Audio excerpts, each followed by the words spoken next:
Oke teman-teman investor, hari ini kita punya satu emiten yang jujur aja bikin penasaran banget. Namanya PT Bekasi Fajar Industrial Estate atau kita kenal dengan kode sahamnya BEST. Nah, pertanyaannya simple sebetulnya, tapi ini krusial banget. Ini tuh harta karun yang lagi salah harga? Atau jangan-jangan ini jebakan yang kelihatannya aja murah? Yuk kita bedah bareng-bareng. Langsung aja kita lihat ya. Per awal April kemarin, harga saham BSC ini ada di angka Rp104 per lembar. Murah banget kan? Angka segini tuh kayak magnet buat investor retail kayak kita. Siapa sih yang nggak suka barang diskon? Ini jelas jadi titik awal yang bikin kita pengen tahu lebih dalam.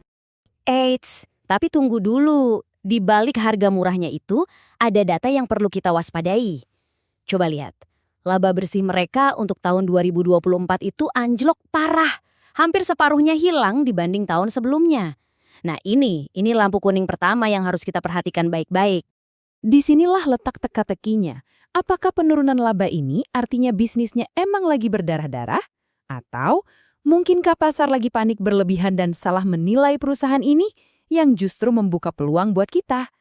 Inilah pertanyaan inti yang akan kita coba jawab dalam analisis kali ini.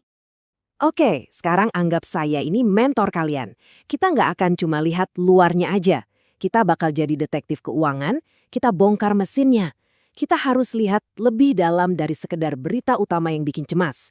Ayo kita cari tahu di mana nilai sebenarnya perusahaan ini disembunyikan. Pertanyaan logis banget kan? Kalau pos laba rugi yang biasanya jadi primadona investor, lagi jelek, terus kita harus lihat kemana? Nah, seringkali jawabannya itu nggak ada di laporan laba rugi, tapi tersembunyi manis di dalam neraca keuangannya. Dan inilah dia, angka saktinya, kunci dari semua tesis investasi di saham ini. Rasio price to book value atau PBV-nya cuma 0,23 kali. Rendah banget. Biar gampang bayanginnya, gini deh. PBVO 0,23 kali itu artinya, untuk setiap aset bersih perusahaan senilai Rp10.000, kita di pasar modal cuma perlu bayar Rp2.300. Kebayang nggak? Kita dapat diskon hampir 80% untuk beli aset-aset perusahaan ini. Gila kan? Nah, slide ini keren banget buat nunjukin dua sisi mata uang dari BST. Di satu sisi, laporan laba ruginya merah, labanya anjlok. Tapi coba lihat sisi satunya, neraca keuangannya itu kokoh banget. Ekuitasnya atau modal bersihnya itu Rp4,45 triliun dan utangnya kecil banget, sehat sekali. Oke, angka Rp4,4 triliun itu kedengarannya gede banget tapi abstrak ya. Sekarang ayo kita lihat wujud fisik dari duit triliunan itu. Sebenarnya apa sih yang jadi pondasi nilai buku yang super besar itu? Tada, ini dia jawabannya. Ini bukan sekedar angka di laporan keuangan. Ini adalah wujud nyatanya. Kawasan industri MM2100, tanah beneran, bangunan beneran, infrastruktur beneran yang lokasinya super strategis. Inilah harta karunnya. Jadi, kenapa lahan ini berharga banget? Ingat mantra di dunia properti.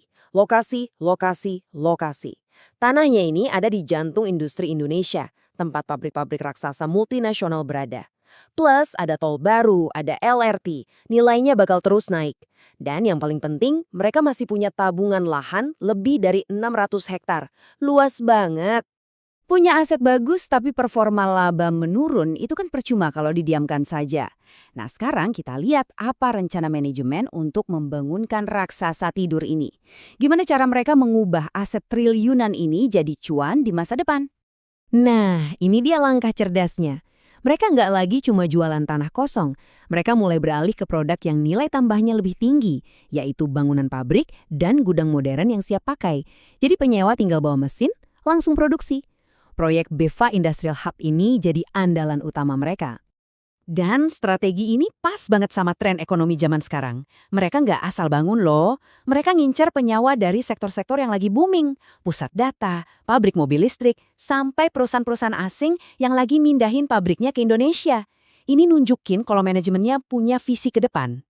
Baik, kita sudah bedah semuanya nih. Angkanya, asetnya, sampai strateginya. Sekarang momen yang paling penting, kita timbang-timbang semuanya secara seimbang, supaya kalian bisa bikin keputusan investasi yang matang. Yuk, kita buka semua kartunya.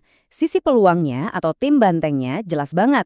Valuasinya murah kebangetan, neracanya kuat kayak benteng, dan asetnya ada di lokasi premium. Tapi, risikonya atau tim beruangnya juga nyata. Performa labanya lagi jelek, keberhasilannya sangat tergantung pada eksekusi strategi baru mereka. Dan, yaitu, sentimen pasar yang lagi nggak suka sama saham ini. Nah, biar adil, kita coba intip pendapat dari pihak ketiga. Analis dari Mandiri Sekuritas, salah satu yang terbesar, ngasih peringkat netral dengan target harga di 120. Artinya apa? Artinya mereka lihat ada potensi harga sahamnya naik dari sekarang, tapi mungkin belum cukup meyakinkan untuk teriak beli sekeras-kerasnya. Dan kita tutup dengan pertanyaan ini, yang intinya adalah dilema kita sebagai investor. Apakah pasar saat ini benar-benar buta dan nggak bisa melihat nilai aset BSC yang sebenarnya sehingga memberi kita diskon besar? Atau jangan-jangan pasar justru lebih pintar dan melihat ada risiko lain yang kita belum sadari? Nah, jawabannya ada di riset lanjutan dan keputusan kalian masing-masing.